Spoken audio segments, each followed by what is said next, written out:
Hello everybody and welcome to the next in the series of the Work Together Anywhere webinars, and today we are talking about the efficiency and safety and how we're looking to improve that within the warehouse and distribution sector. Myself, Mark Priest, I'm on the call today along with Trish Jethra, who is going to talk about smart locker solutions. So this is part of a series of practical webinars, giving you the tools and insights to navigate how to work through the current climate and the situation that we're in. All of our teams at Rico are set up working from home, which is helping us to prove our points around flexibility and looking at how we keep a people-centric approach to secure end-to-end remote solutions. And the panel today, myself and Trish, we're going to talk about how we've been working with businesses to help keep business processes running, specifically today around distribution, warehousing, or logistics. So you'll notice on the screen you've got some buttons there, so you can use the submit question buttons if you have any. You can invite any colleagues if you want to on the fly, download any resources, or see some information about myself and Trish if you want to. There's also a contact us button and a survey as well. Please feel free to use that if you want to. And then we'll have a Q&A session at the end of this webinar as well, where you'll be able to ask questions. So as we go through, if there is anything that comes up that you want to talk about, please make a note of it in the Q&A section, and we will come back to those questions at the end. So what we're going to cover today. So as I said, we're talking primarily around logistics and warehousing and distribution, and two key areas that we're going to look at is how we can address the daily challenge of managing handheld scanners and other assets in those areas. You know, in a normal world, pre the situation that we're in, we always have issues around equipment being lost or damaged, staff wasting time collecting and returning devices, and just general efficiency around the usage and accountability of these devices. But also, because of the nature of the situation that we're in right now, we do need to have a look at some of the elements which may affect cleaning of the products or the sterilisation of any products, but giving people the option to be able to do that from a central point. And we're going to identify 5 key challenges and 1 solution for that today. And then we're also going to talk about thermal imaging technology, anybody arriving on site with any fevers, and how we've put something together with some partners that can help, particularly the warehouse, distribution, factory working industry, to mitigate as many risks as possible to help keep employees safe and keep businesses running. So we're all facing a lot of challenges at the moment, as everybody knows. And I think, you know, what we've noticed within Rico, just going through this timeline on here, is that I think in the beginning what we had was almost, and this is sort of countrywide, is almost a sense of denial that this is even happening. And I think that denial was mixed in with panic a little bit. So nobody really knew what to do. Lots of last minute plans were being put into place to try and deal with something that was sprung upon all of us, really, to be fair. And then we moved from that phase to kind of denial and panic into acceptance. And I think a lot of people are, as we are right now, accepting that this is the way that it's going to be, and it's going to be like this for a long time. The businesses are taking that same approach as well, is that they've gone past the point of expecting it to just go away and actually accepting that this is the way that it's going to be. And because they've made that acceptance now, companies are looking at how they're going to reimagine, how they're going to work moving forward. And that is going to be looking at the implementation of new tools and technologies, changing the process that they're used to doing, but also maintaining the flexible working elements that people have become used to. Now, from a distribution, warehouse and logistics point of view, there's a lot of elements of that operation which still requires people to be on site. So there is a lot of elements of that industry where things have to remain as they were, but there are processes and technology that can be put in place to help that work more efficiently, but dealing with the situation that we have to deal with. And I think that's going to be going forward for quite a while. I think we can all kind of accept that. We need to take a look at these 4 areas. So the fast transition, where businesses have had to very quickly adjust to work in a different way with very little time to plan.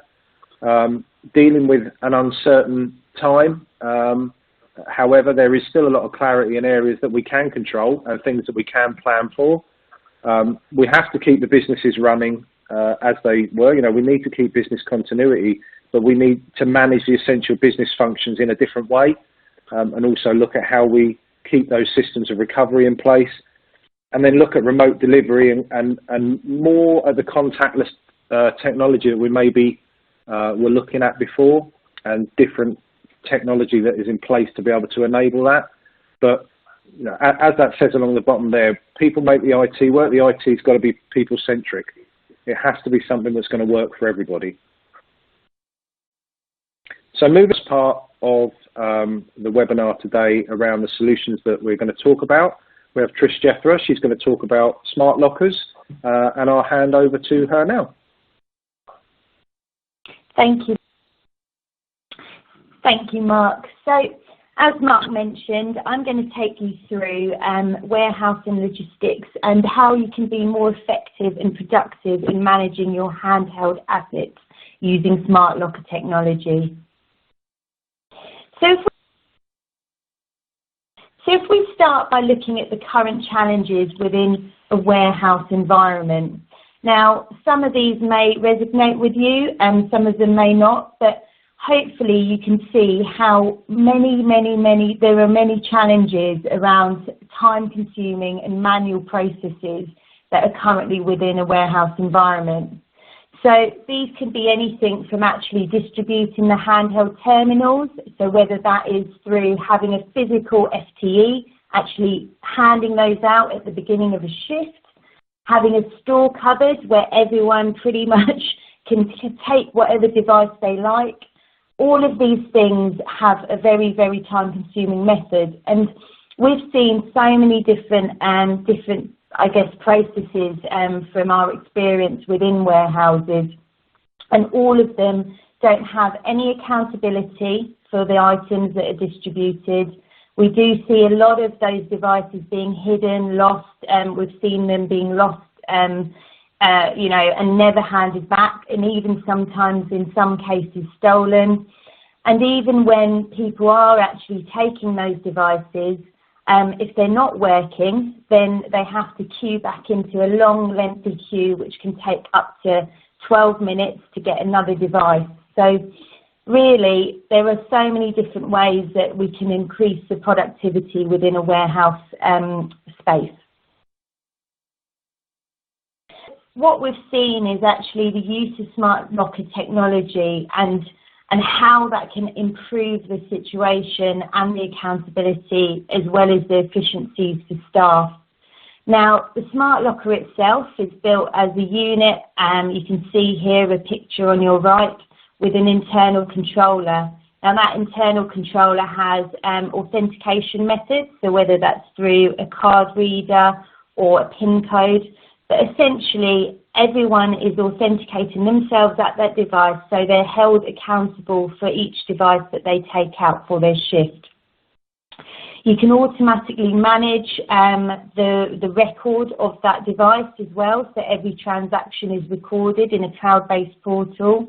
You can have in-locker charging, so after the shift is ended, the device can be placed back and put on charge for the next shift. You can eliminate that manual check-in, check-out process. So if you do have a physical person managing that process, they can be deployed to actually add further value within your warehouse and distribution operation. Now, in terms of reporting, you can have basically reports on each of the users that have taken the devices, the time that they've been checked out, the time that they've been checked back in. You can actually have each of the devices and when their warranties are going to end. So there's a huge amount of reporting in MI that would be hugely valuable to your operation. In terms of those reports, they can be scheduled on a regular basis. So every day or after every shift, they could be scheduled to be distributed to whoever's running your warehouse operation. And essentially what you're doing by adding this accountability and this management information is reducing the amount of damaged items and lost items. So just to show... Let's go.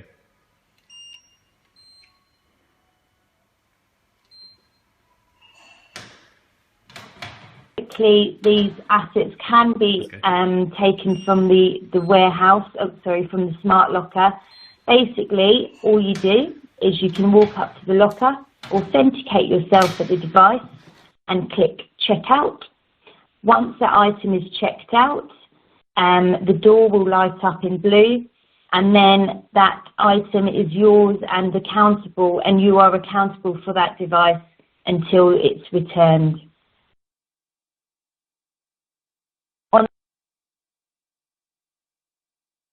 Go.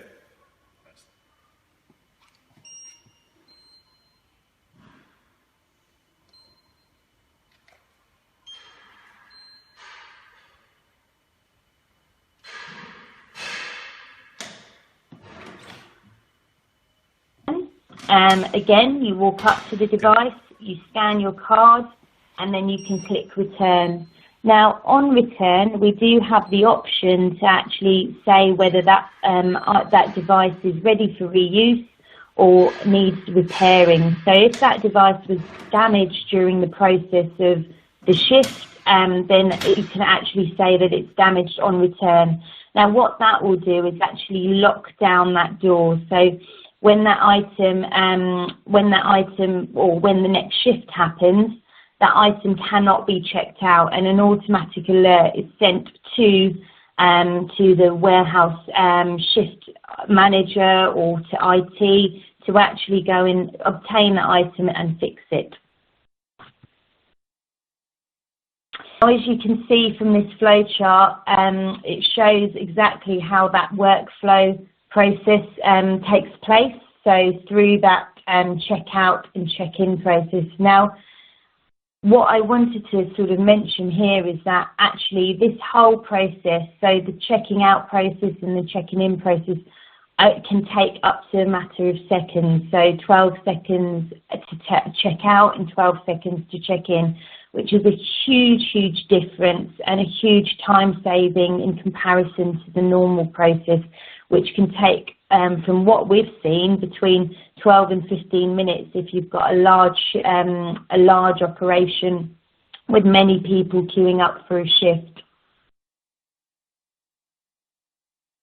So how do these actually apply to today? Because I think what we've seen is even more of a demand and even more of an application use of the smart locker technology with the current situation. Now, as we all know, the challenges are far stretched. So we're seeing a huge increase in demand on warehouse and distribution because of home deliveries and the current lockdown situation. A huge demand on suppliers, so particularly supermarkets delivering essential goods. And really, the technology here and the solution actually provides, a much more effective distribution of handheld scanners. Now, what that does is not only reduce that time, as we've mentioned before, of the check-in, check-out process, but we've seen and we've actually got data to prove that it increases the number of picks per hour. So having your warehouse operation much more efficiently run means that you can actually meet those demands that the current pressure, and the current challenges are sort of showing us today. Also, we've seen a huge challenge around, obviously, the management. So from speaking to a number of, logistics companies, we've seen that actually because of the losses and the damages, there may not be enough devices to actually carry out shifts. Now, if those devices were managed sort of more effectively through the MI and the data that the solution presents, then actually you're going to have a huge reduction in that loss and damaged items, which will essentially give you enough devices to run the shift. Now, probably one of the most important areas is the duty of care of warehouse staff. Now, obviously, in the current situation, there's a huge amount of parameters that need to be in place around caring for staff, plus social distancing. Now, because of the MI that the solution actually gives you, you're able to see exactly who has checked in and checked out an item, in which case, if that person does fall sick, you have a full audit trail. Not only that, there are various modes that you can set for the solution. So you can have a one-to-one mode. So, for example, if you do not want, if for example, for a shift, you want the same person checking in and checking out the same device so that you can lock it down afterwards and commence cleaning, you can set that in. So it reduces the number of touch points on a physical device. Not only that, the benefits apart from the audit trail is that nobody is physically handing out the device either. So again, you're reducing the touch points and making this a more contactless solution. Finally, we know that obviously there are challenges around staff being on site.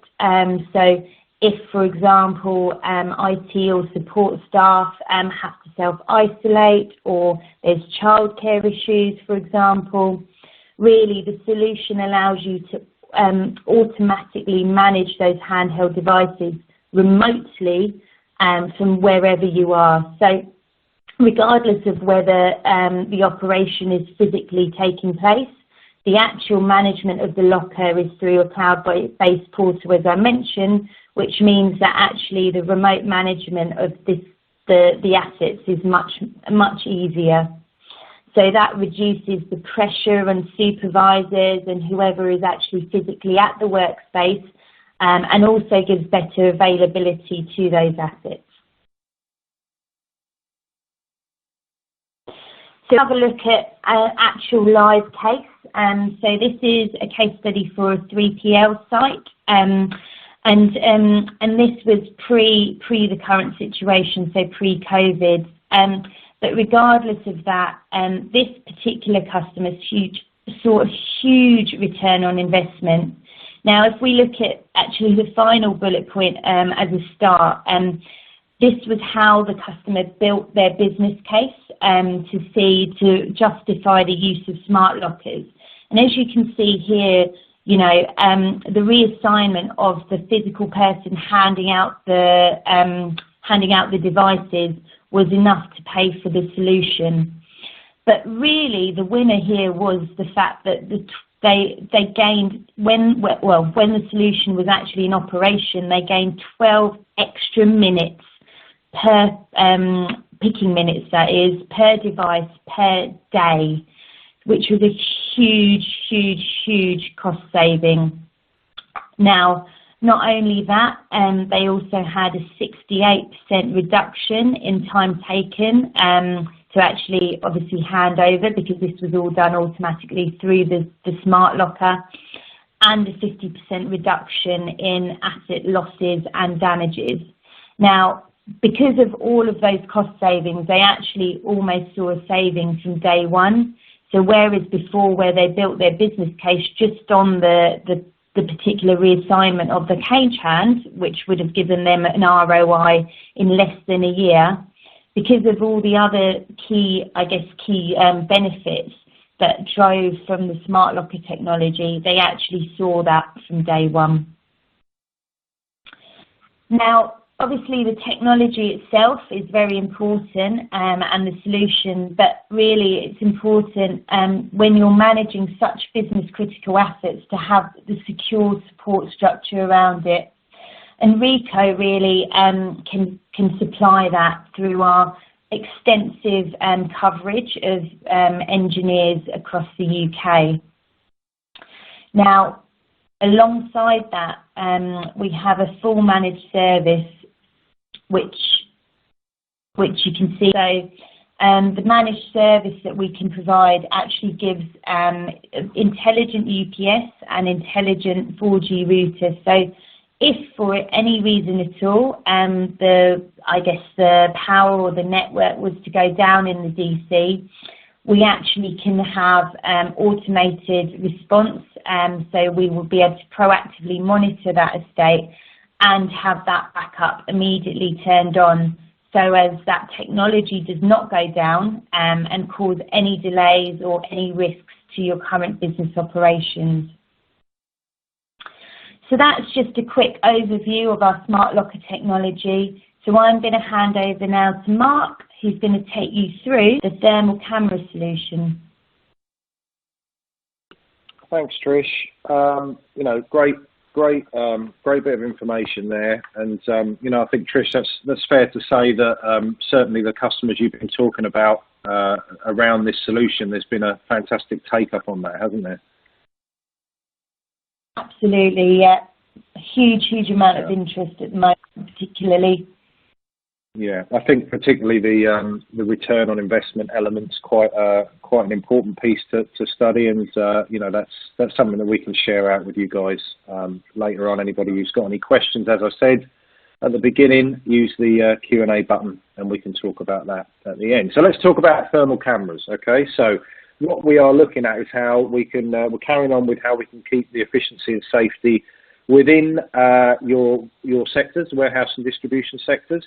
So one that we have been looking at is how we can interact with the thermal imaging technology that is out there to pick up any anomalies in people's temperature. So there's been a lot of talk around that, particularly in the press lately. It is a viable option that a lot of different people are looking at, of how they can protect their workforce, but also keep their businesses running in the best possible way. One of the key effects of the current situation is people getting a fever, and with a fever, obviously, comes an increase in temperature. So the traditional way, I think most people are used to seeing this, is with a manual temperature gun. It's not particularly the most efficient way of doing it, mainly because of the amount of time it takes, B, the risk to the person having to take the temperature, because they have to get within an arm's length of the person that they're recording, and it's also not particularly efficient. So what we've had a look at is what is a more efficient way of doing that, and that is through thermal imaging technology, using cameras that we're going to talk about a bit today. And what we're trying to do, as I said, is mitigate the risk on that. It's not something that's going to eliminate the problem, but it will mitigate the risk, give some confidence to your workforce, and help you to be able to keep your operation going. So let's the key points of the solution. So it's very accurate to a measurement of between 0.3 degrees Celsius. Okay. That is the difference between being able to pick somebody up with a fever or not, and there is quite fine margins on that. So that's why we looked at this particular solution as an option, because of its accuracy. It's very efficient because of the number of people that can be checked at once. Your speed of uptake is a lot quicker than that of a manual process. It's safe and contactless. You can measure people up to 3 meters away, so maintaining the social distancing measures that are in place from the government.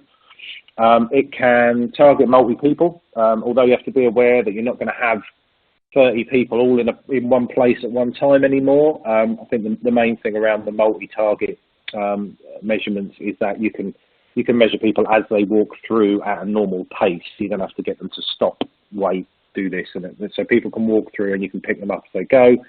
The system behind it is intelligent in terms of where it picks up the temperature from. So it detects certain elements of the face where heat radiates from for people with a fever. It's still 95% accurate with a face mask over.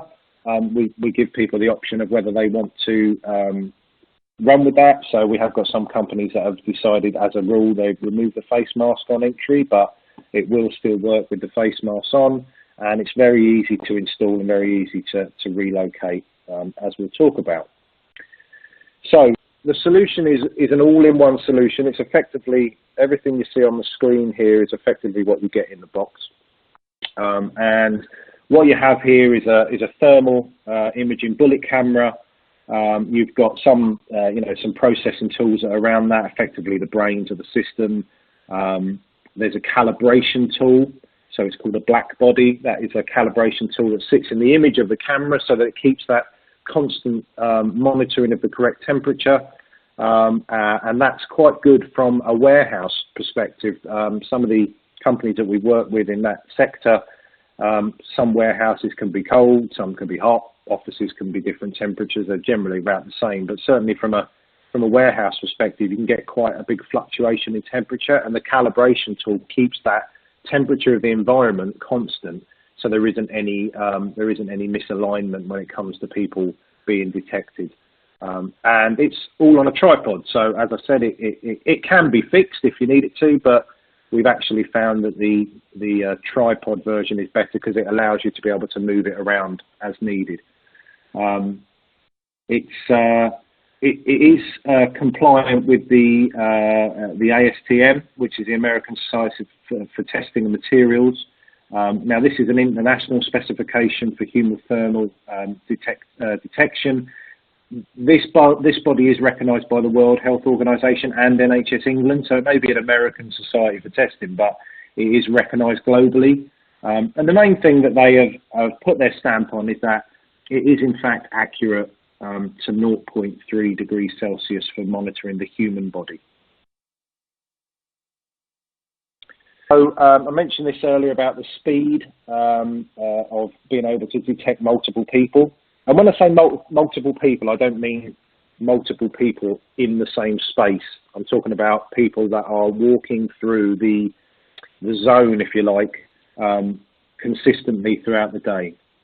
So if you take the handheld scanner, that takes around 3 seconds per person to manually scan somebody. So that's the image on the right there.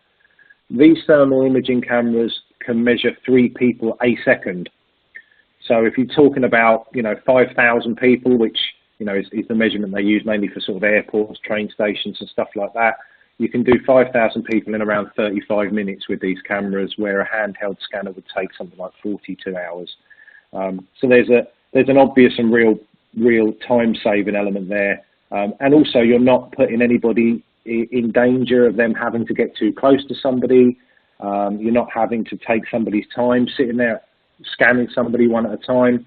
And obviously you've got the accuracy element of the system, but it will also record. If somebody does set off alarm, it will record that particular incident. So even if for some reason that person gets past, you can go back and pick up who it is and get them out of harm's way. As I said, it's easy to deploy.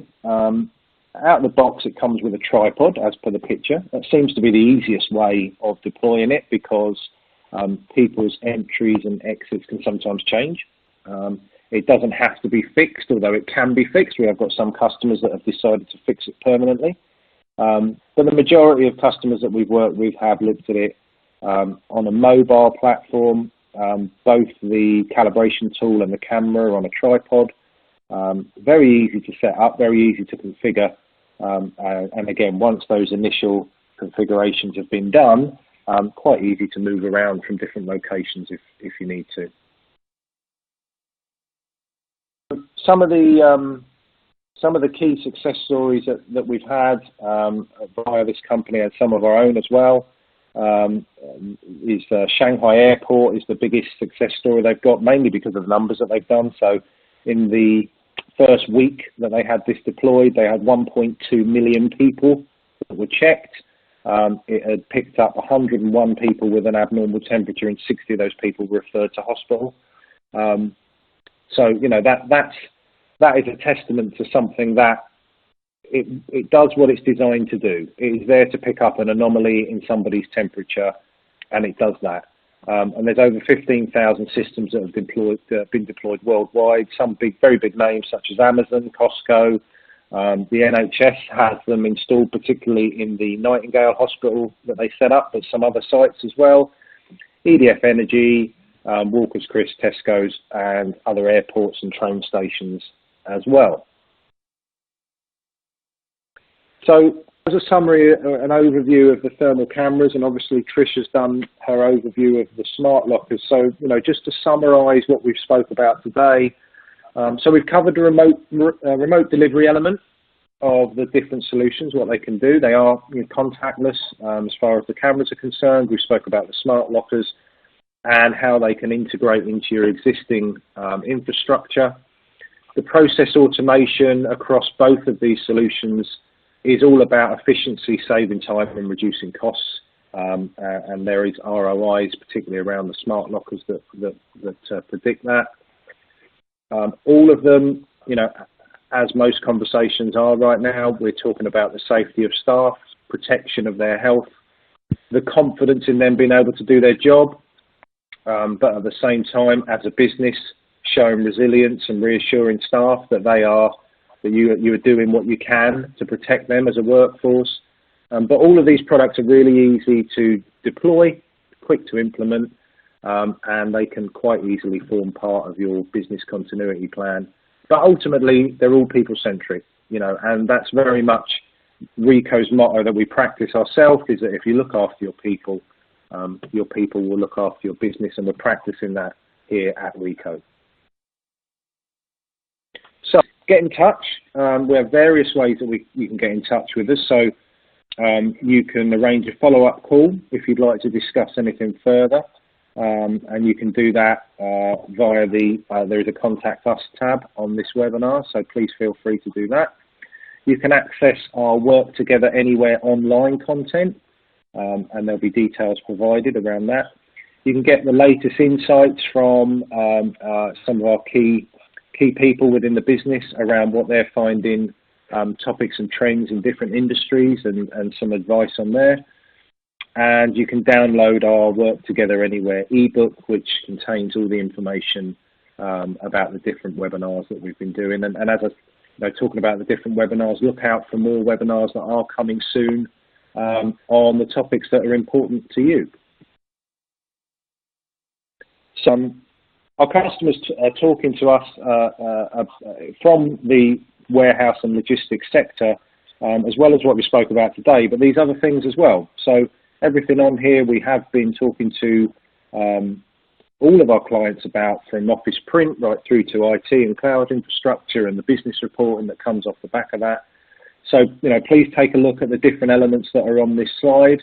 There may be some other parts of your business that you need to talk to Ricoh about. We're talking about this all the time. And so we're going to move on to a Q&A section now. So let's see what questions you've been asking.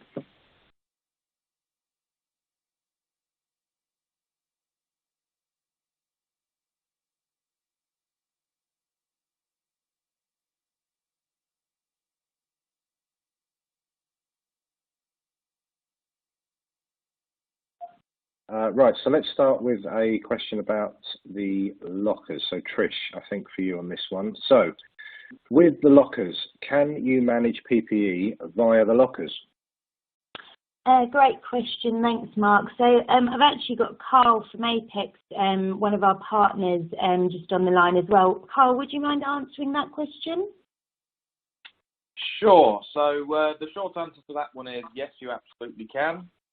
We have a number of partners that have deployed smart lockers, or a number of clients that have deployed smart lockers across warehouses and distribution centres that further manage PPE and other sort of operational equipment. So box knives, eye protection, things like that. We do manage via the lockers. We also, via Ricoh, provide a product called the Edge 5000, which didn't feature in this presentation today, which is essentially a vending machine rather than the smart locker style product, which is a very high density way of managing PPE.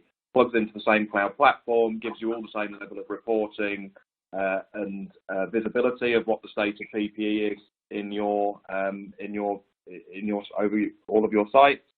Allows them to access via smart badge in exactly the same way they access the lockers, whatever PPE they need, and all reports back to the same cloud platform. So yes, you can. Is the short version of that. Thanks, Carl.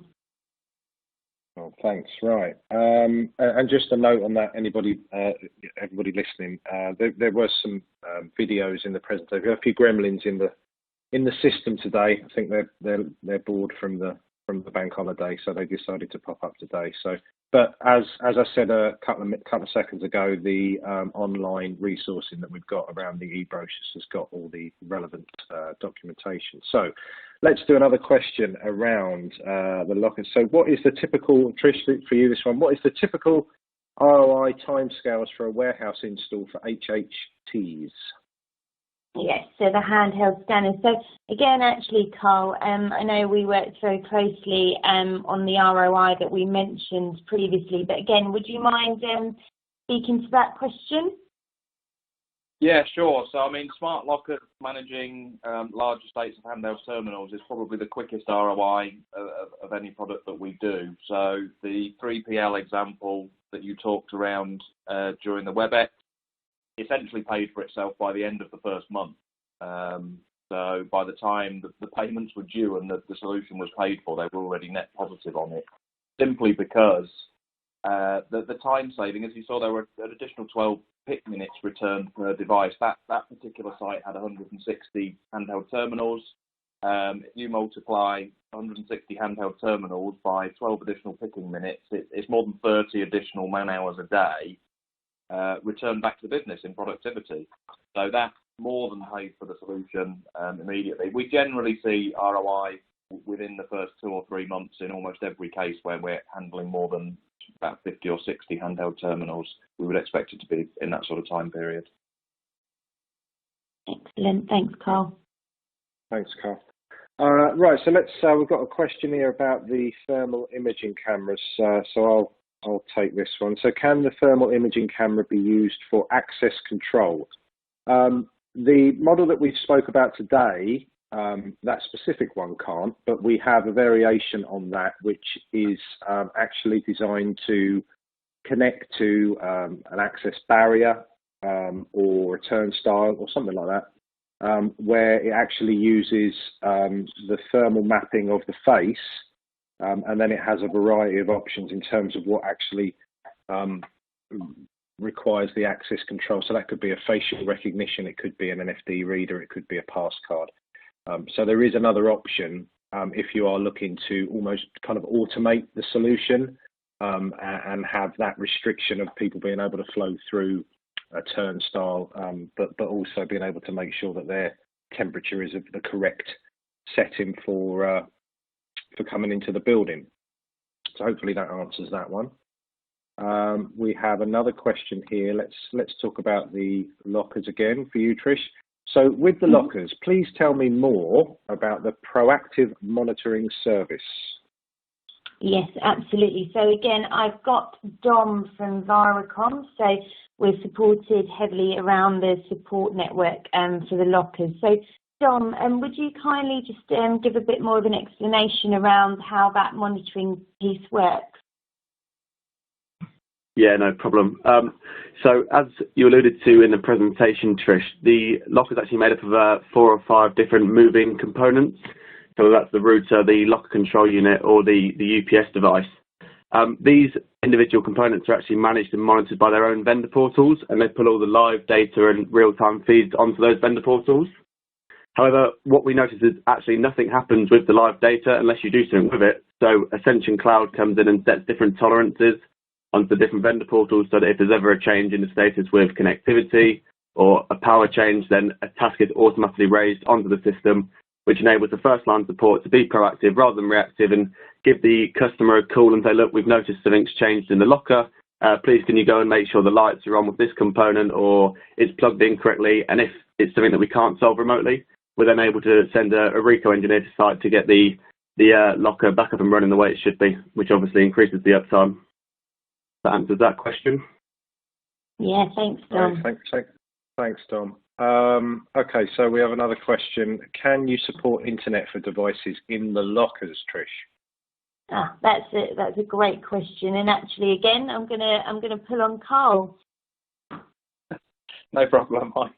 So, yes is the short answer. We can support any number of different connectivity options in the locker, but we do have clients that have a hardwired network port at the back of each locker door, and that allows them to do things like re-image devices whilst they're docked in a locker, to do diagnosis against devices that have been reported as faulty, and yeah, essentially just to do your mobile device management whilst they're in place in the locker. So yes, we can support that. Perfect, thanks. All right, thank you. Right, so we've got one more. Great presentation. Thanks very much. Does the thermal camera need to be connected to the network? Short answer is no, it doesn't. It does have the option to connect to the network if you wanted to, and it can even patch through to existing CCTV systems or security rooms or anything like that. But the answer is no, it does not have to be connected to the network. It is a standalone product. As long as you've got the items that we went through earlier, then it will work and will do what it's designed to do. Now, I think, looking at that is the end of the questions. So I'm going to wrap up now. Once again, thank you all for attending today. Appreciate your time. If you do have anything that comes to mind later on, please make a note of the contact details at the bottom of the presentation, and you can reach out to us either through that or through the communications that you've had already. I'll tell you what, we've just had one more question, and I will answer it because David has asked, will this recording be sent out? Yes, we will make the recording available. I believe, Mark, correct me if I'm wrong, via our UK YouTube channel. Yeah, it'll go out to those that have registered and attended within the next day or two. So probably by the end of the week or Monday at the latest. Great. Okay. Right. Well, that's it. We'll call that to a close. So thank you very much, everybody, and keep safe.